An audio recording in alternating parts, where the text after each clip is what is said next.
Thank you. I'm Pengfei Wang from National University of China, Defense Technology, China, and this is a joint work with Christ of University College London. Today, my talk is divided into 3 parts. Sorry.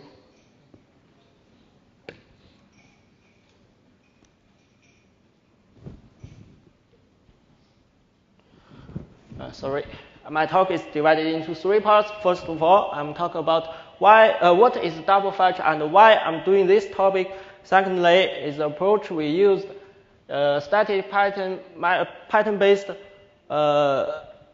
double-fetch analysis, which is a major part of our work. Finally, is some interesting findings and the results of our work. So, first of all, double-fetch, this term is, sorry. Oh, yes, sorry.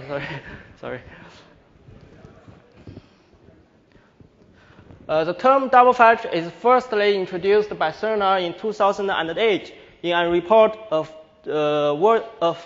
Windows vulnerability. And then in 2013, Yoshik and Codewind would give the first study on this topic. And they in their Boxbound project, they identified 89 potential vulnerabilities of this kind, and about 36 can cause escalation of privileges in the Windows kernel. And back to 2016, the instructions on how to exploit such vulnerabilities has been made publicly available on GitHub, which makes detecting and preventing such vulnerabilities become urgent. So what about now, and where are these vulnerabilities? We know that Boxbound has done a great job on finding such vulnerabilities, but this still has weaknesses. First of all, they use a dynamic approach in which they trace the memory accesses in a simulator. Therefore, their approach is slow and has limited code coverage. Secondly, they did not show why such kind of vulnerabilities exist in the kernel and what situations make them happen. And thirdly, they only identified such vulnerabilities in Windows kernel. They did not find vulnerabilities in other kernels. Therefore, they are only work for the Windows kernel. And finally, because it is a dynamic approach, they had to run the program actually. Therefore, they cannot analyze the driver code without the support of the corresponding hardware. Therefore, we need a static analysis to cover the complete kernel, including all the drivers, which stands for about 44% of the source code.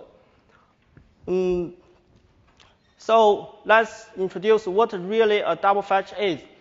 We know that in modern computer system, we use virtual memory addresses. The whole virtual memory is divided into 2 parts. The kernel memory is the kernel space and the user spaces.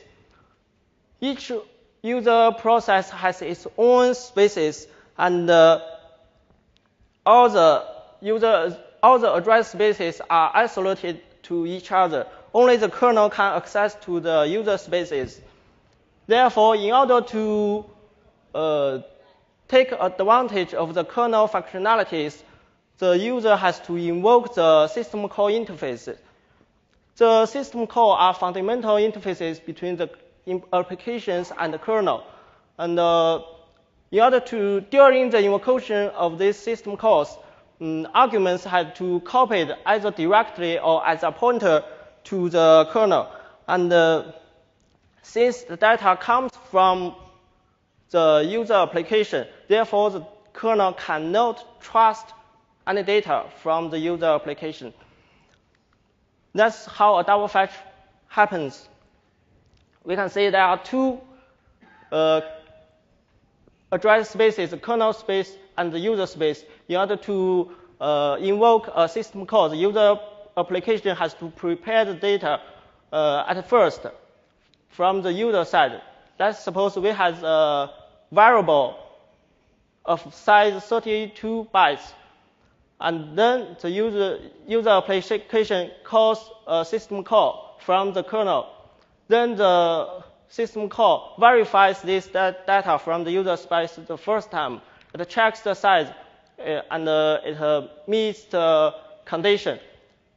At the same time, the user application, once it's controlled by an attacker, it can update the user data to a very large value under risk condition, which is a critical condition for this double fetch problem. Then the kernel function fetches the data the second time to use it.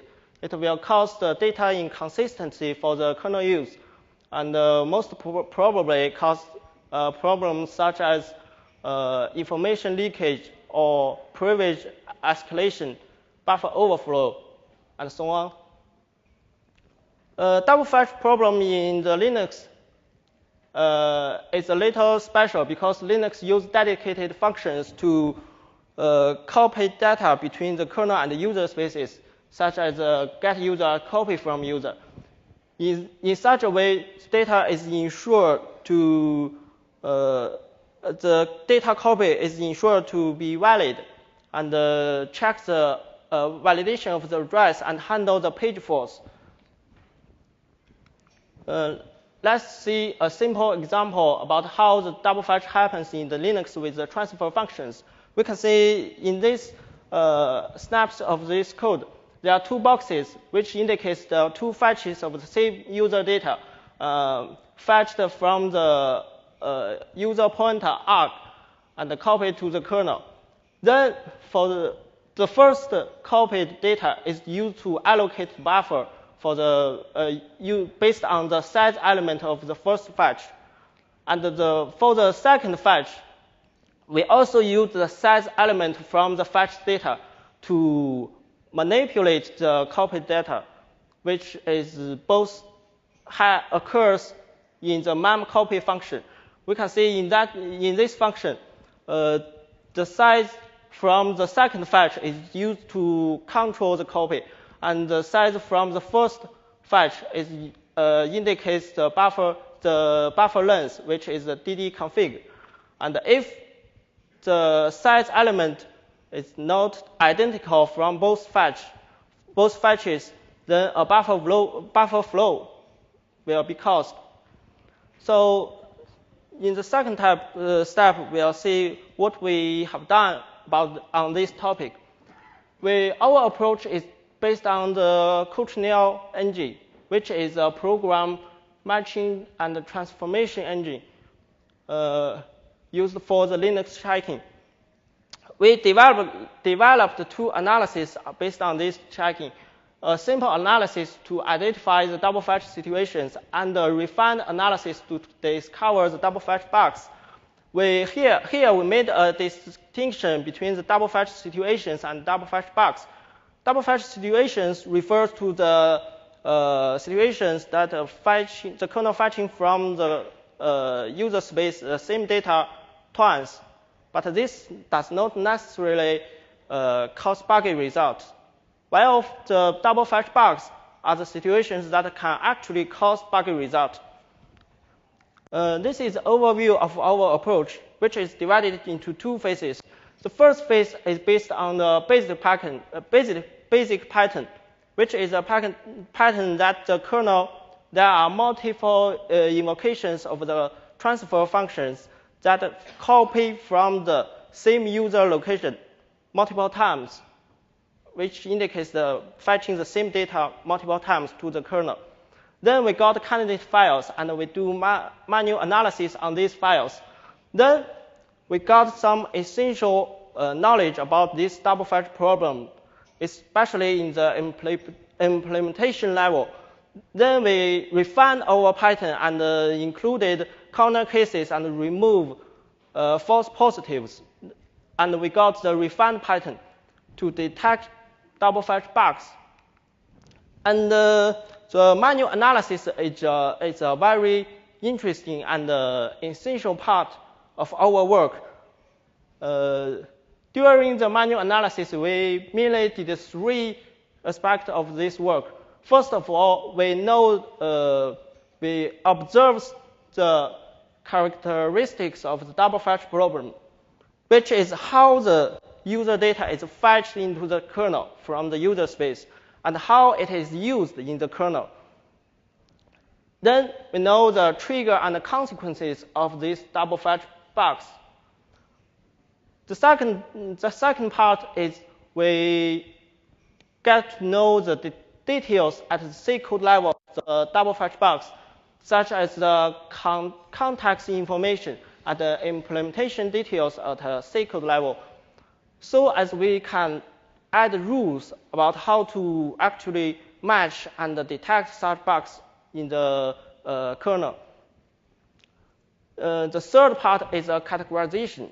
We observe that there are specific scenarios that can actually make the double fetch situations prone to happen. And we categorize these scenarios into 3 types: the size checking, type selection, and the shallow copy. I'm talk about these scenarios in detail here. We know that during the communication between the data transfer, between the communication before kernel and user spaces, data is usually transferred with a specific data structure. Here we call them as a message. And things got complicated when such a message has variable length or variable type. And such a variable message is usually divided into 2 parts. A message header that has the critical information indicates the variable type. For example, a message size or the message type, the indicator in the message header, and then a message body, which contains actually contains the data that is being transferred. The size tracking scenario is for the size variable messages, and such a message is usually copied in 2 steps. In the first step, only the message header is copied from the user space into the kernel space, and then the kernel retrieves the size element from the header in order to verify the data struct, the struct type, and allocate a buffer based on this size. And then in the second step, the whole message is copied from the user into the kernel, also into the allocated buffer. And so since it is more convenient to copy the whole message in the second step, therefore most of the time the message is copied also with the header a second time, which means the message header is double fetched in this situation. And since comes problematic when this message header, the size element in this header is changed under risk condition from the user side. And this could cause a buffer overflow or over-access in the buffer. For the second time is the type selection, which is for the type variable messages. We observed during the investigation of the source file that in the kernel, especially in the driver, a single function is usually designed to handle multiple messages with the switch statement. The message is also copied in 2 steps. In the first step, the message header is copied into the kernel, and the kernel verifies the message type. And based on the message type, the message is fetched again within each case of this message, with this specific message. And the message is fetched, the whole message message is fetched into the case. And we can see here the message header is also double fetched. And once the key element in this header is changed under risk condition, problem is caused here. The third type we call it as the shallow copy. We know that for the above two categories is for the variable messages, and for the non-variable messages, most of the time the kernel will copy the whole message into the kernel from the user space, and at the beginning, for the avoidance of double fetching the same data. However, when such a message contains a pointer element which points to another buffer, it is problematic. We call such a message with a pointer element a first buffer, while the buffer pointed by the pointer element is the second buffer. When the kernel wants to copy the message into the kernel, it can only do a shallow copy that copies the first buffer into the kernel. And when the kernel wants to access to the pointer element, it has to explicitly copy the message from the second buffer into the kernel each time, which makes a double fetch of the same data arises. When under such a condition, when the data within the second buffer is changed by a malicious user under risk condition, and problems happen. Based on the above observation and the knowledge we got, we refine our approach and take into the following aspects into the implementation of the detection phase of our approach. First of all, we should consider it's the basic rule. Within this rule, we take into consideration of all the transfer functions, all the combination of these functions. And for the second rule, it's a no pointer change. We know that the data is often transferred by a specific data structure by a pointer.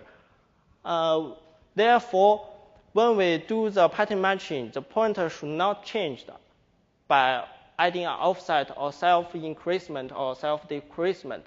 Therefore, if the pointer is changed, it's actually fetching the different data. Data is false positive. For the third case is pointer aliasing. We know that it is transfer the data based on the pointer. However, it is not necessarily use the same pointer. Sometimes the kernel uses two pointers to process the same data. One pointer might have been changed after processing a long message section by section. So using two pointers are more convenient. One pointer used to verify this long message, and the second pointer used to actually use the message. The fourth situation, the explicit type conversion. We know that in the C code, the pointer is used to convert to different data type to fetch the different data, and therefore we should take this into consideration. Otherwise, the false negatives can be caused. And then it's the pointer at element type. We call this type is based on the observation of our categorizations. Because some of the categories, the data within some of the categories are fetched in two steps. One step to fetch the header, and the second time to fetch the whole message. Therefore, the pointer is not necessarily fetching with different pointer type. The first time only the header dereferenced as the header, and the second time dereferenced as the whole message. We should take this into consideration. And finally, it's the type of loop involvement. Because the Coccinelle engine we used is path sensitive, and if fetching occurs within a loop, it will match with itself in the next iteration of the same loop, which is a false positive. And when two fetches occurs in the same loop, the second fetch will match with the first fetch in the next loop, which the two conditions of this situation in a loop, since it crossed the iteration and the indicators changes, therefore they are fetching different data, and it is false positives should be removed. And then we are going to show about the results and findings of our work. First of all is the basic double-fetch analysis. In this analysis, we identified 19 candidates about the double-fetch situations, and we did a manual analysis based on these candidates. During the investigation, we found that not most of the double-fetch situations we identified are not double-fetch bugs. We only identified 5 true bugs among these candidates. And the second finding is that double fetches are more likely to occur in drivers. About 63% of the double fetch situations and 4 out of 5 of the true bugs occurs in drivers. Therefore, driver codes are very important for this study. Then based on the manual analysis, we add the knowledge we got into the pattern refine phase, and in order to evaluate the detection phase, we applied our approach to 3 popular kernels, which is the Linux, the Android, FreeBSD. We totally got 6 true bugs found, 5 bugs in the Linux kernel, 3 in the Android kernel, which shares 2 with the Linux kernel because it also uses the mainstream Linux kernel. And we didn't find any bugs in the FreeBSD. Here is the bugs we found. Totally 6 bugs, 6 true bugs. The first 5 are previous unknown, and the 6th one is a bug that was found in the newer Linux kernel, but it presents in the newest Android kernel because it uses the non-stable version, which is older than not the newest. We also had some interesting findings about this work. First of all, the double fetch problem has a long history. We have double fetch situations identified from different kernels, and also double fetch bugs from Windows, Linux, and Android. Some double fetch bugs existed over 10 years. This one was found from the Linux kernel since the Linux project moved to GitHub repository from 2005. The second one is some double fetches are inevitable.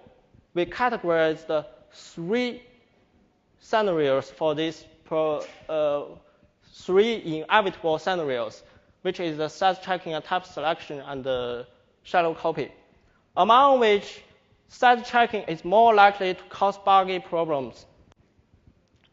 About 5 out of the 6 true bugs we identified belongs to this category. And finally, benign double fetches are not all safe. We make it, although most of the double fetch situations are not true bugs, not buggy for now, we cannot regard them as false positives. We call them benign double fetches because based on the observation, we found that most of them are actually fetching the same data multiple times, but only use the first fetch. Under such a condition, when this code is updated by a different developer, and the second fetch is also used without paying special attention, a double fetch problem arises and can cause buggy result. We found such a true bug, which is 5728. is from such a situation caused by the update of the code from a benign double fetch. And also some of the benign double fetches are actually redundant because it is not necessary to fetch the same data twice. It can be avoided. Therefore, it is a performance issue. Therefore, the non-buggy double fetches from double fetch situations we call benign double fetch is also useful in this study. Okay, let's draw a conclusion about our work. Double fetch occurs in operating systems and can cause bugs and even vulnerabilities. And with a static pattern matching approach, we analyzed the complete kernel, including all the drivers, without relying on the corresponding hardware. And during the study, during the detection, we found 6 true bugs and the vulnerabilities. All have been confirmed by the maintainers and have been patched already. And our checking approach has been integrated by the Linux kernel team via the Coccinelle checking currently. Thank you.